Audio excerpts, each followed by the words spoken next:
আপোনালোকৰ ইচ্ছামতে ভোট দিয়ক তেওঁ সেইটো ক'বলৈ প্ৰয়োজন নাই তেওঁ অকল চাই দিবলৈ মাতিছে বা ক'ত ফিংগাৰত ক'ত চিন দিবলৈ কৈছে তেওঁ যিখিনি শিক্ষা দিছে সেইখিনি কৰক তেওঁ মুঠতে ৰুমৰ পৰা উলিয়াই দিয়ক বেয়া নাপাব মোৰ কোৱা ভুল হৈছে যদিও নাজানো মই আগে পিছে এনেকে কথা কৈ পোৱা নাই কিন্তু ইমানে মানে বিজেপি এই চৰকাৰখনে এনেকুৱা প্ৰলোভন কৰিছে মানে আমাৰ নিজৰ ভোটটো মই দহতীয়া মানুহ হয় মই দহতীয়াত ভোট নিদিম মৰাণকাৰী মানুহ দহতীয়াত ইমান খেলি মেলি কৰিছে বিএলও খেলি মেলি কৰিছে এইখন চৰকাৰে মানে এনেকুৱা লেটি পাতি কৰিছে বিজেপি মানে নিজৰ ঘৰৰ ককাই ভাই বাই ভনীৰ ভিতৰত দুশ্মন কৰিছে মানে এই বিজেপি চৰকাৰখনৰ পৰা মানুহ মানে একদম হাৰাশাস্তি হৈছে মই লুনজ্যোতি মানুহ হয় কাবা মানুহ হয় নহয় কিন্তু উচিতটো যিটো মই সেইটো মান মাতিছো তেখেতক যাতে ইয়াৰ পৰা উলিয়াই দিওঁ কাক উলিয়াই দিব লাগে বাইদেউ যিজন চৰকাৰী মানুহ আছে চৰকাৰী মানুহজনে কি কৈছিলে এওঁক কৈছে পদুম ফুলত ভোট দিবা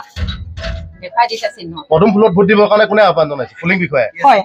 কোন দেখুৱাব পুলিং বিষয়াজনে যেতিয়া নেকি কৈছে ভোট দিবলৈ মানে পদুম ফুলত সেইটো কাৰণে মই কৈছো যে কি সিহঁতক আমি কৈছো সেইটো ভুল নাই জানো আপোনালোকে কওক ভুল কৰিছে না সেইটো কওক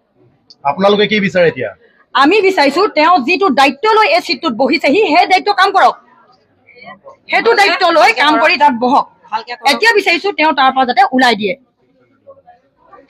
সেই বিষয়াজনক তাৰ পৰা উলিয়াই দিয়ক ঘৰলৈ পঠিয়াই কিবা উচিত সিদ্ধান্ত লয় তেওঁ সেইটো কৰক